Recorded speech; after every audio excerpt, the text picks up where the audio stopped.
and John Jiggins for bringing him here, and Dave for the Bush Theatre. Thank you.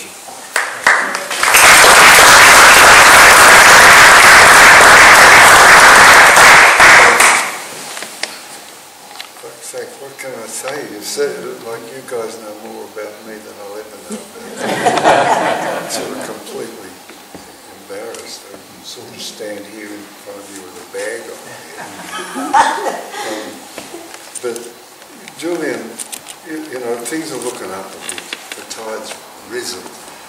In Australia, we seem to be at the apogee, at the height of our work now that the Prime Minister is making declarations of support carefully worded and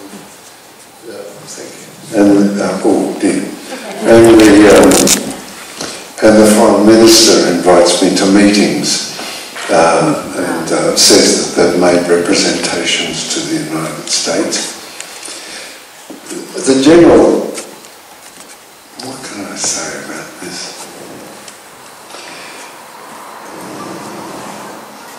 What rough beast, its hour come round at last, slouches towards Bethlehem to be born. In 1948, an Australian, Herbert Bear Evatt, established the United Nations. He also, at the same time, established the Universal Declaration of Human Rights, hand in hand with Eleanor Roosevelt. An Australian started the United Nations, was the first president, and also was co-author of the Universal Declaration of Human Rights. In 1975, this is a magnificent civil artefact brought into being by an entire world shocked over the destruction of 40 countries and 100 million souls during the World War. It made for a relationship between states through laws. If you have problems and interest, sort them out through a body of laws, simultaneously with the Universal Declaration of Human Rights. There were rights that were non-derogable, which I am given to mean that they can't be taken away from you. The first time in history, thousands of years go by, and we established this, and an Australian did it. 1958, the Conventions of Asylum were written. In 73, Christmas time, 74, there's Australia.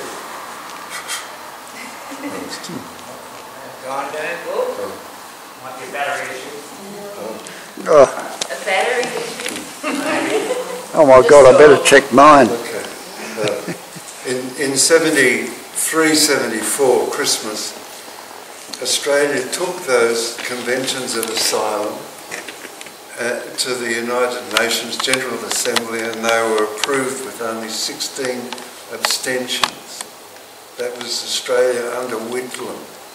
Conventions of Asylum, because we know that on occasion states become insecure, and in their insecurity they depredate on people who they suspect are causing that insecurity. In 73 there were 10,000 people in asylum in Santiago under Pinochet. Julian was an asylee. To become an asylee, it's a matter of being declared an asylee by a body of people from the United Nations. Equally, to be removed, it's a process, which didn't happen in Julian's case. The conventions, the Geneva Conventions, were codified and adopted into the United Nations. All of these magnificent civil artefacts, in the case of Julian Assange, being emblematic of their deterioration and a collapse into barbarity, which we can feel that's happening in the world. Yeah. Feel it. We actually feel it. We gather together and shake our heads over it, and we elect a government which I characterise as an Assange government, because every single successful member of that government was elected on an Assange platform, as were all of the Greens, all of the Teals, and 2 independents. 88% of the Australian population in the last poll want Julian brought home. These are important things, because not that people want or know Julian or want actually Julian, but they want this emblem of injustice to be undone. And Julian Assange, he grew up, just went to school up the road. The headmaster died last year. King. His name was King. He died last year, Julian's headmaster, when he went to school up the road. The point I want to make by saying that is that Julian grew in the soil of our society here. And that's that quality that's attractive in Julian is a creation of us. That's what we are like. We're also like Gough Whitlam, who brought to the United Nations the Conventions of Asylum. We're also like Herbert Bear Evatt, who established the Universal Declaration of Human Rights, the first president of the United Nations, and put the United Nations together in a fashion that the small countries had representation. Otherwise, the big countries in the UNGA, the United Nations General Assembly, would have preferential votes. But in the UNGA, it's the General Assembly, each gets a vote, little or big. I think these things are important to gather into the soul and the realisation that we produce in the soil of our society such qualities. And I only, forgive me just nominating Julian and a couple of others, but I bumped into Leonid the other day. He was sitting I was doing a speech for some occasion or other, which I can't remember, and he was sitting in the audience. Another creation of the soil, a man of great quality. We have amongst us as friends Graham Dunstan, who has been on the Peace Trail now for 50 years in Peace Bus, erecting for us, for the Assange things, he does posters and banners for us. But for 50 years he's on the trail of bringing the awareness that the possibility of Australia to be strong but peaceful. He was a Duntroon officer, which is trains Australian military officers. David McBride, whistleblower, 39 murders in Afghanistan, another Australian. He's a dear friend. We'll be speaking together tomorrow on a program.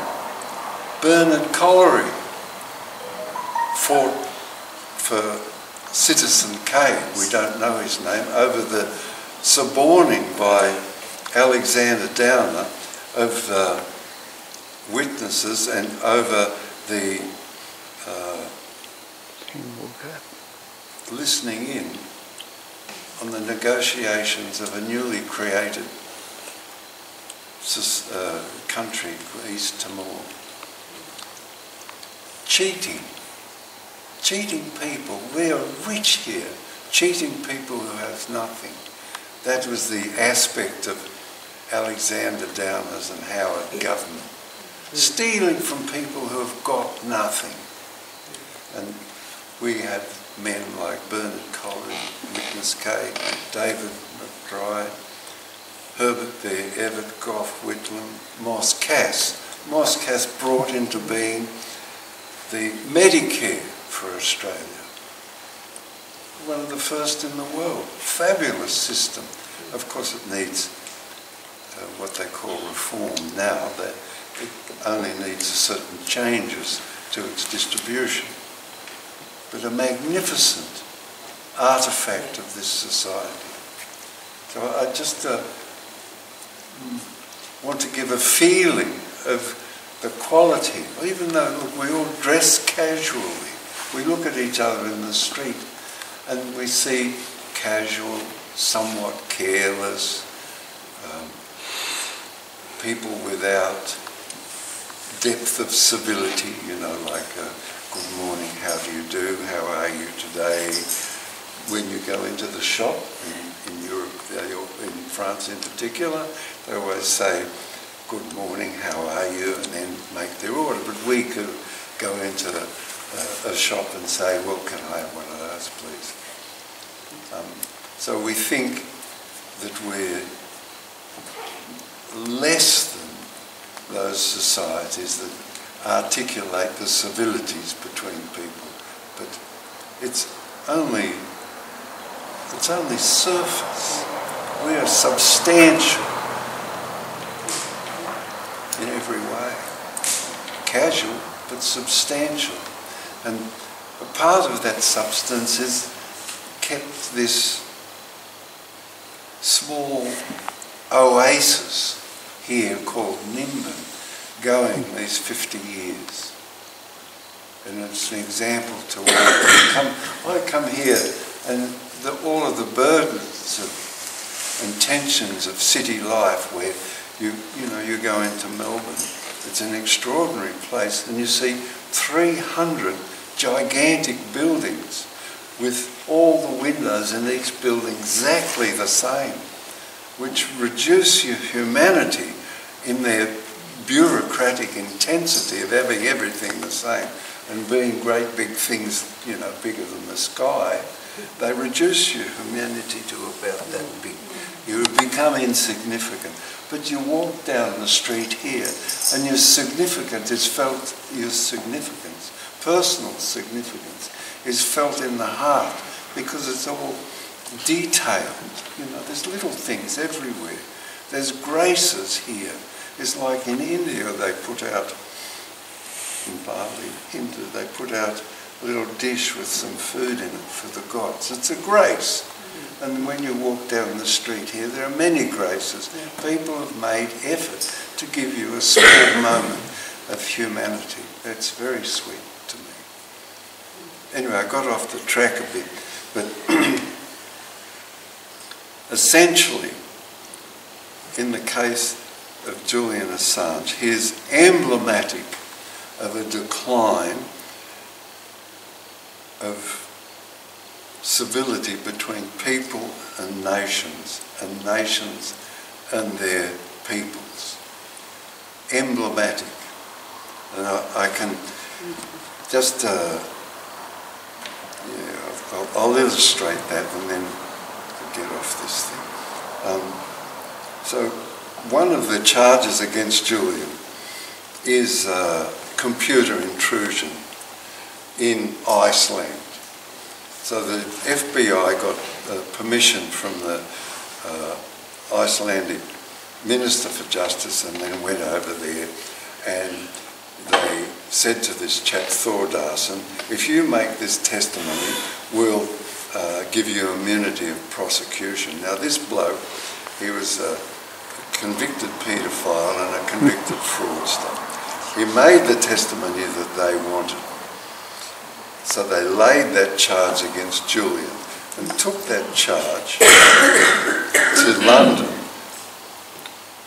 to extradite Julian to the United States. So that's an offence, an alleged offence in Iceland by an Australian taken to a court in the United Kingdom by the United States to extradite Julian to America.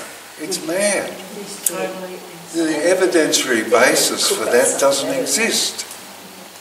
So that sort of that sort of evidentiary quality is a real problem in due process. That's another thing.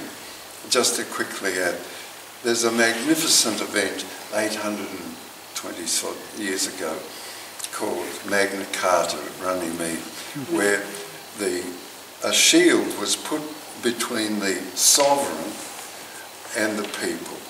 And now, of course, between the people and the state. Now, that shield says that the state must relate to us through a group of laws, and we must relate to the state through a group of laws and through each other, and the state can be the arbiter, can set up courts. A fundamental aspect of that is evidence, which I just illuminated its decline, and due process. Due process says that each side in the English system must be equally armed. What you've got, the prosecutor, the defence must have. If you've got two barristers, the defence has got two barristers. And the evidentiary basis for the prosecution is an evidentiary basis for the defence. In the case of Julian Assange, the due process has just collapsed. I mean, there's so many abuses, but one of them is this, that Julian was in a glass box in the court case, a 3-week court case. In the glass box, it had slots this big. The floor of the glass box is raised about that high, above the well of the court. Julian has to get on his knees in the glass box and whisper through this bloody slot. The barrister on the other side, because Julian's in a raised floor, has to stand on her or his tippy toes like that and listen. The prosecution are sitting in the well of the court this far away, and they're hearing Julian's instructions to his lawyers. They can pass notes and whisper in each other's ears. So the defence says to the judge, this is no good, we want Julian in the well of the court. The judge says, well, it's not up to me. It's up to the prison. Okay.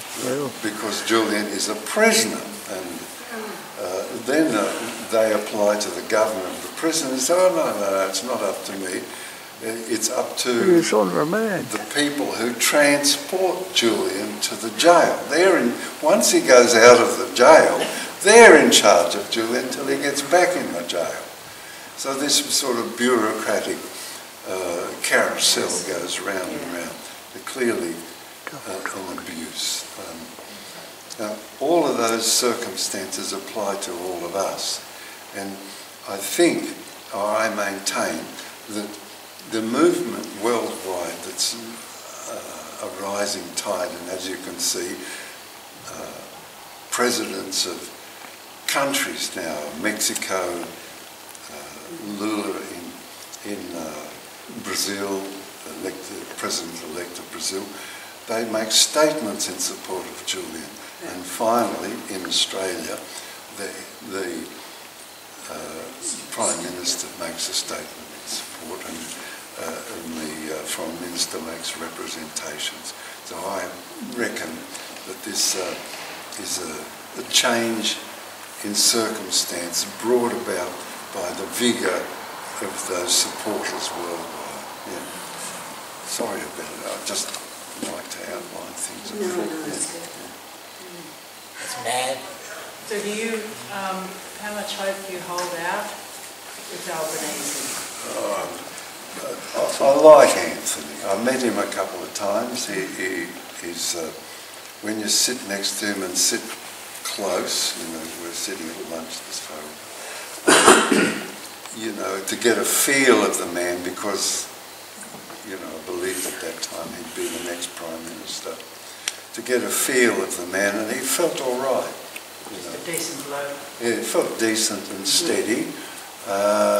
He listened intently. He didn't try and dominate me at all, you know, like no argy-bargy or no reaching over in front of me or no looking away while I was speaking, you know, all that sort of thing that people do in order to indicate that they're better than you or whatever.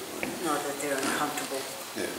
So he was all right, yeah. So But he's just announced that he, you know, sort of enough is enough with Julian. So, yeah, he said to bring closure to them. So what do you think about that? Huh? What do you think about that? Yeah, well, I think, you know, so the same question came last night. If it was to be, if I thought that meant closure, that the word closure meant that Julian go to the United States and spend 175 years in jail, that would be closure. If I thought that, I would be very upset. I would think that, you know, we've got a madman for a Prime Minister who's willing to, for the convenience, minor political convenience, willing to sacrifice. I didn't get that feeling that he... Sorry? I didn't get that feeling. No, I didn't. No, I think closure means that we will resolve this. Yeah. So stop dragging it out. Yeah, that's the feeling I got when he was saying. Anyway, I found him decent, you know. Do you feel any concern with the fact that Albanese qualified that acceptance, which a series of Australian Prime Ministers has resisted, to bring him back home?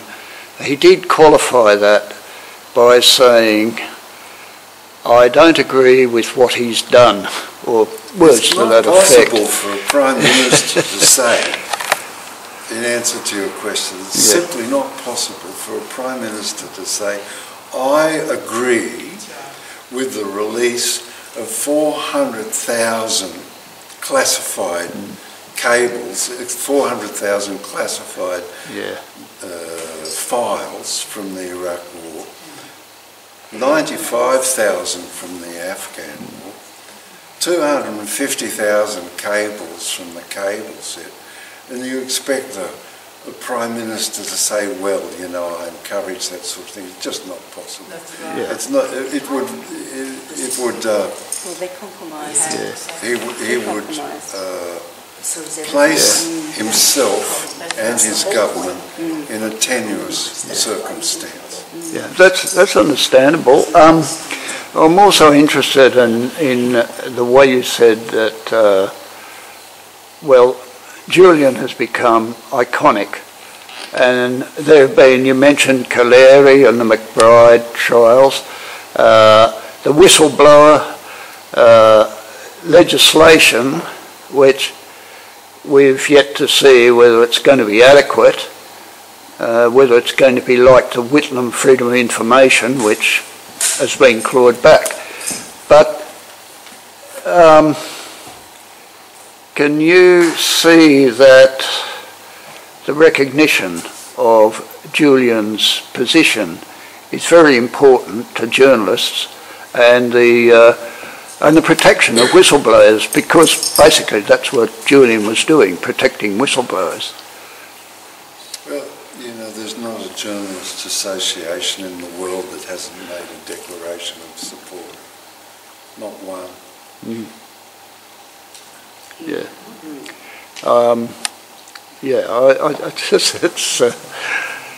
I was looking at the credits at the end of the documentary, and there's an immense number of respectable people, and you yourself have mentioned Doc Evatt, Whitlam, all the organisations that have come out behind Julian. And that's double since. Yeah,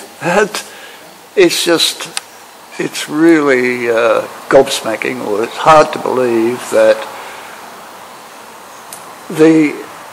this is still going on, and it's still pendiente. It's still up in the air about whether Julian can come back home. I don't think, I don't think like that. I think that these things are a manifestation of what we want. And that, so 29 cities fortnightly have events in Germany. There's 47,000 on the Facebook page, the Assange Facebook page in Austria. There's 2 Facebook pages in France. One has 23,000 and the other 32,000. There's one in Germany, 50,000.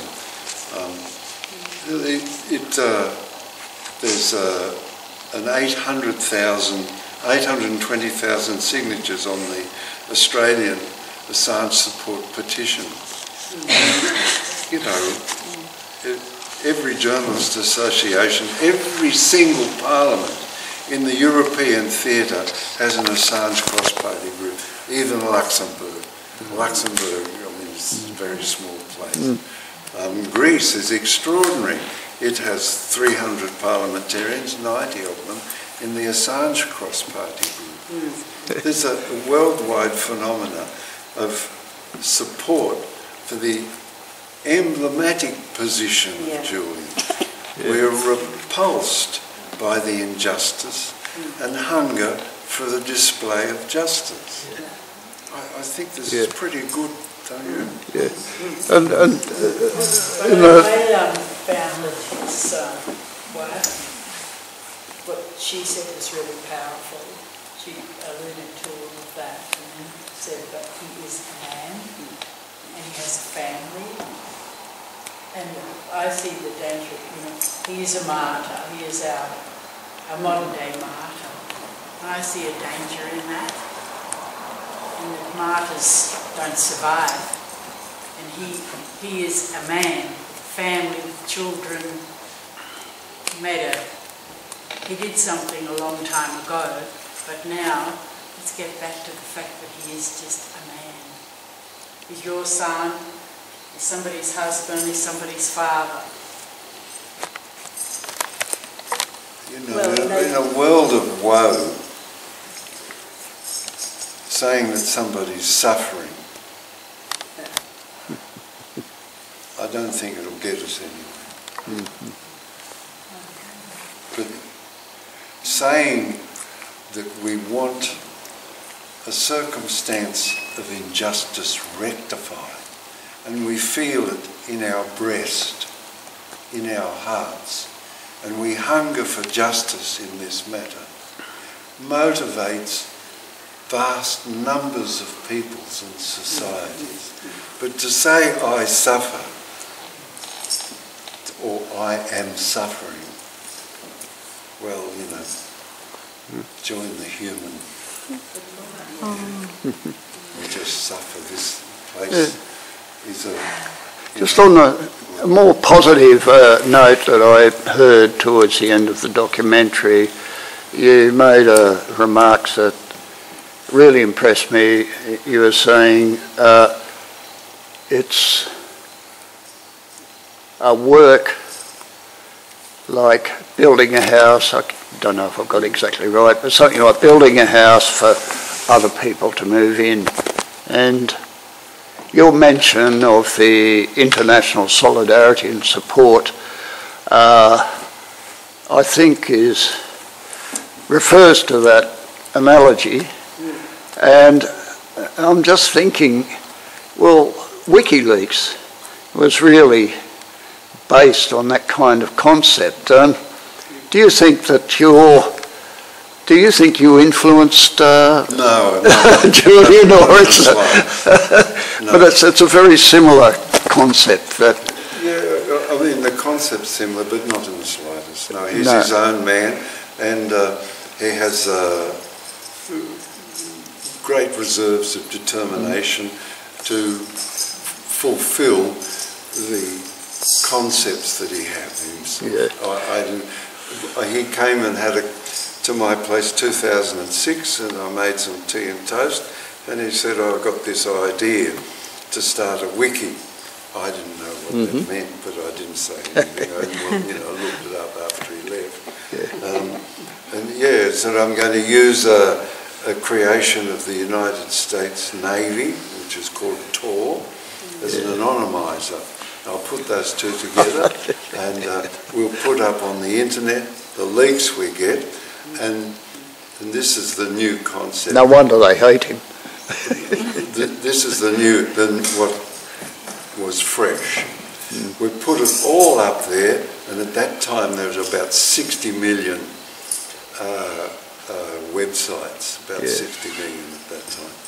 And that people could go there, take what the documentation, do their analysis in groups or singly, and then post their analysis or analysis of the understanding of government policy or corporate malfeasance. That is a great concept. So that's very creative. Includes all of us. It's a wiki. How did he even think that up?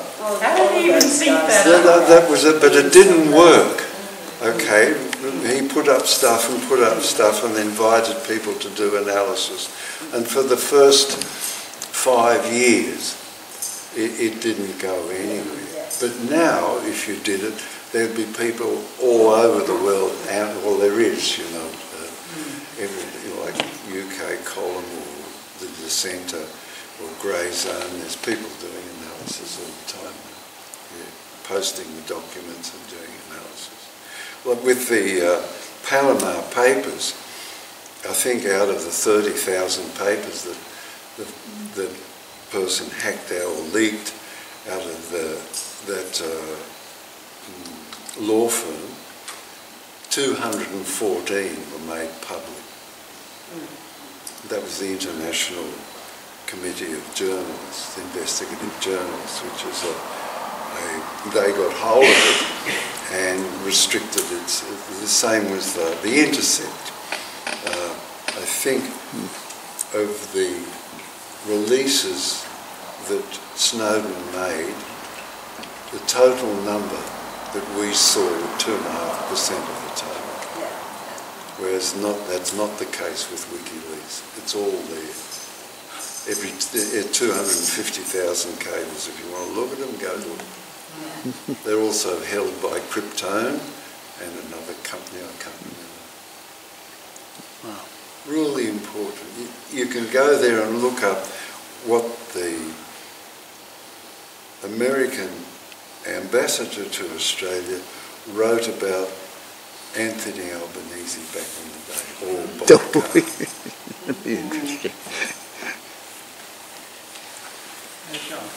I'm just wondering something that was touched on in the doco was the shifting perceptions of Julian in the media.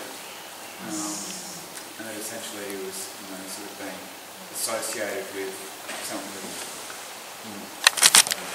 that whatever come out with Trump and the leaks of the Clinton's email and things like that.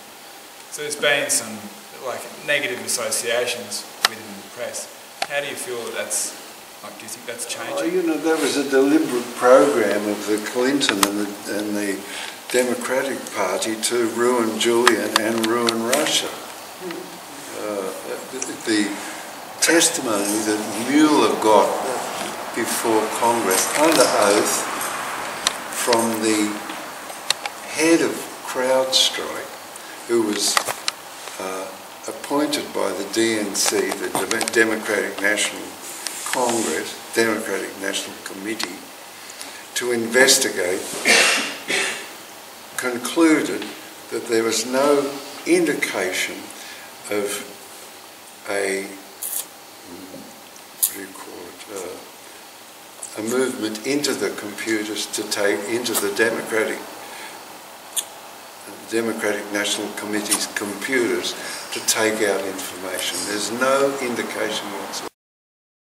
And as the NSA listens to everything, records everything, if it had been correct, they could have released it.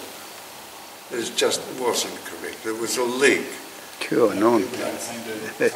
So they just lie to destroy Julian, pay Julian out for releasing the files. They blame Julian for it was convenient to blame Julian for Hillary losing the election, but she was just unelectable. I mean, fancy calling half the electorate deplorable and expecting to win.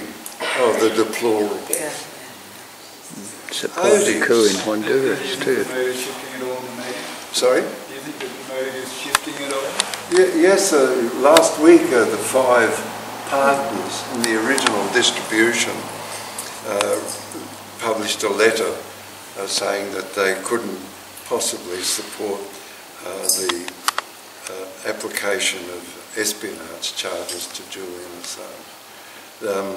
The New York Times held back on the computer intrusion charge. So it's all changed. They've all seen, they've all seen the light. They say, well, what happens to Julian? For example, all of a sudden, people use the example of China.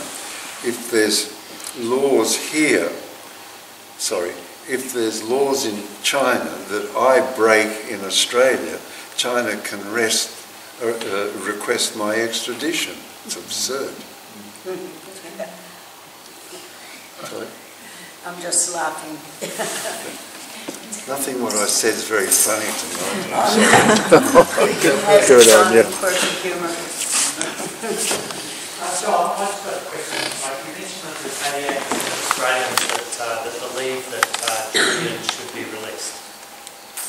Did you say that before? Yeah. So that's 88%. So what's wrong with our society and our country that when that feeling pervades our community that we cannot get a result?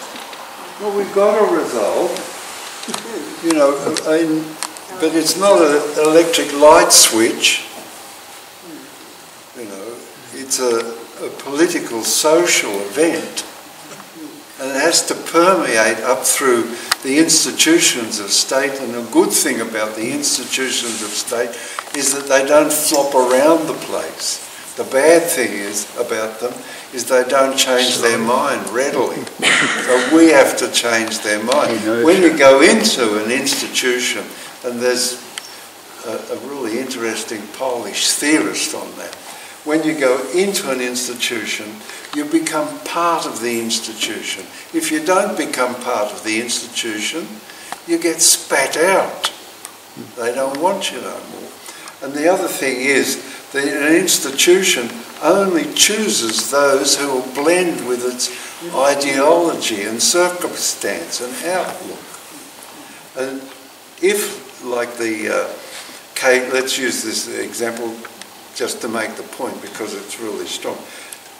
If you have the KGB and the CIA and their competitors, they progressively, in competition with each other, choose more and more psychopathological people because they want to compete in the most ruthless manner they possibly can.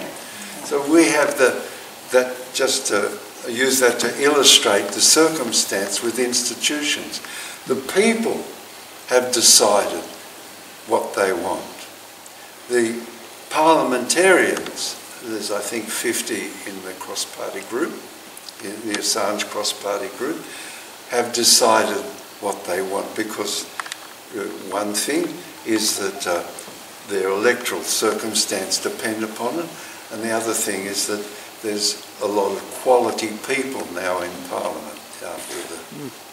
I meet them and there's a lot of quality people there. Referential to that, is there, in your experience, has there been much sort of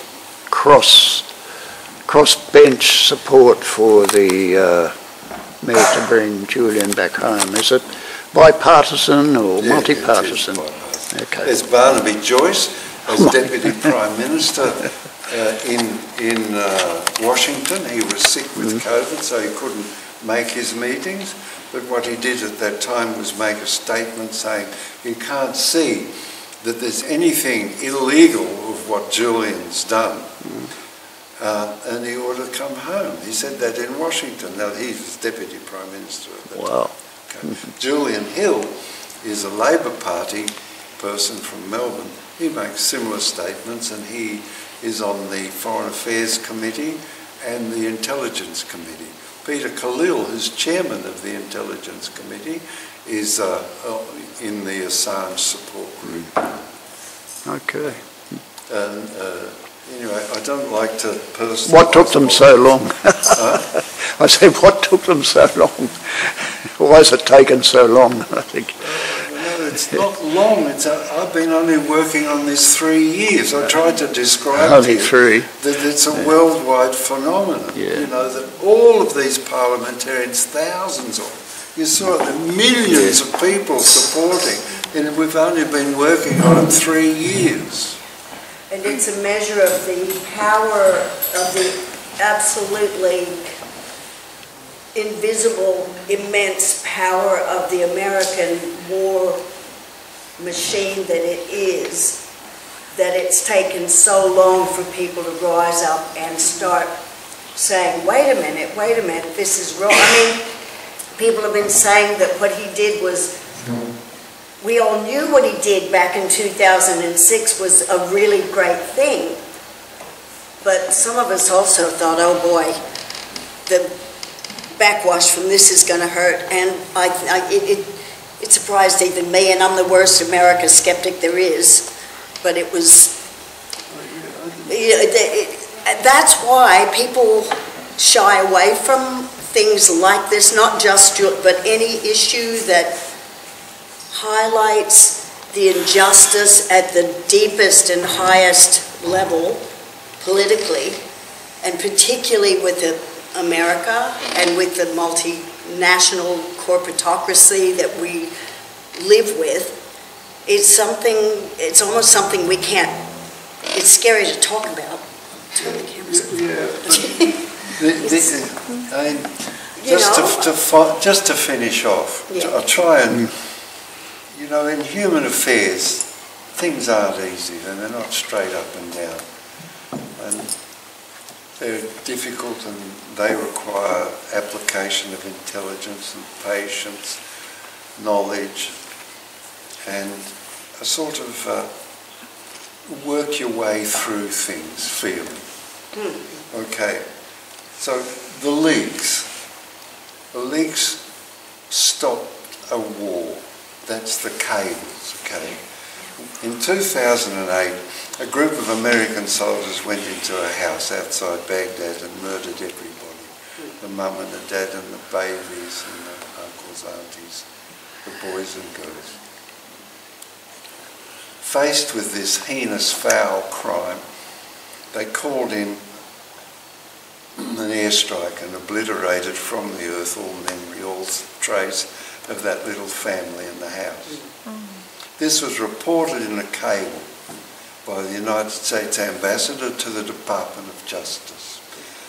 Upon Chelsea Manning releasing to Julian the cables, WikiLeaks published them on their website, and that particular cable was read by the parliamentarians and people in Iraq in 2008.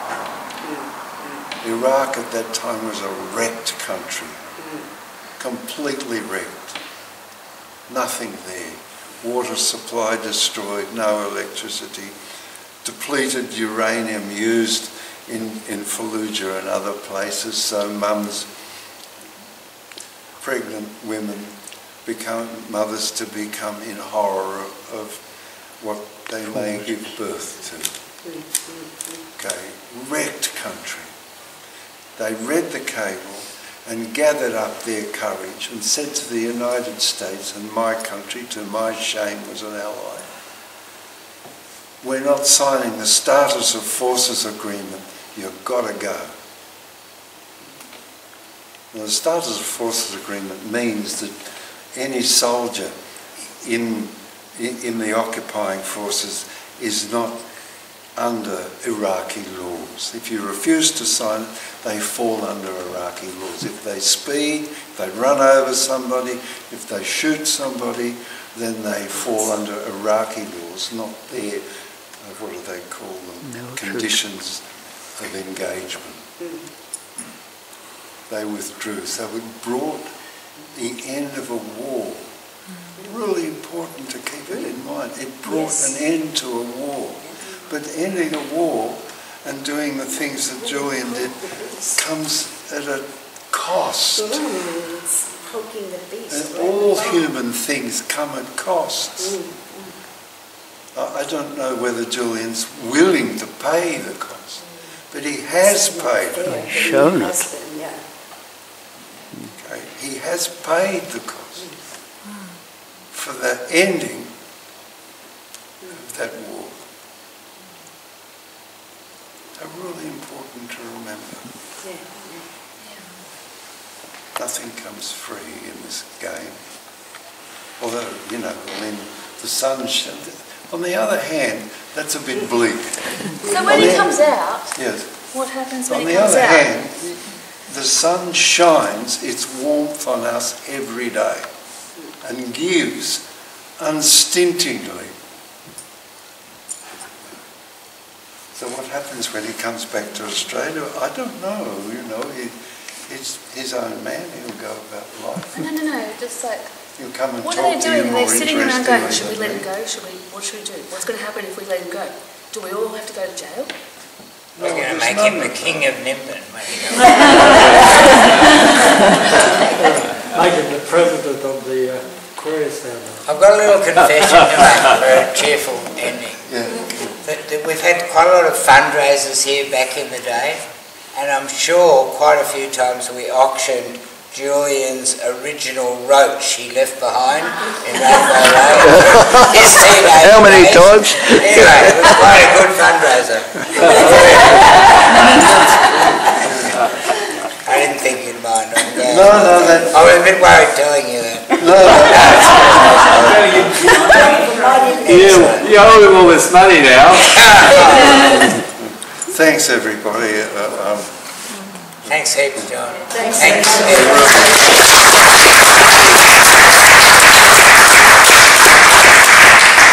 More than kind of you to take an hour or two or half hour to listen to me. But just to answer your question, in Parliament, speaking to people parliamentarians that I admire, they said, you know, if he comes back, you know, what will he do? In other words, will he make a fuss, you know, all that sort of thing. Anyway, I rang up Julian and said, oh, they want you to go quiet for a bit. And he said, you know, if they get me out of here, I'll take a vow of silence. You know, what's the name of it? Carmelite. No, I'll be a Carmelite. No. That'll be disappointing. So, yeah. So he'll go quiet for a bit because he needs a bit of repair. And Oh, I don't think it's in his DNA somehow. Anyway. Come back to Australia or Huh? maybe go, you know, continue to be English. When didn't you come back to Australia? Well, I mean, you know, he's got family here, got kids here, he's got kids over there, and I'm sick of travelling. I want to pop in. It's better if he lives in Melbourne. Or Nimbin. Definitely. A bit selfish, I know. Holiday house in Nimbin. Huh? Holiday house in Nimbin.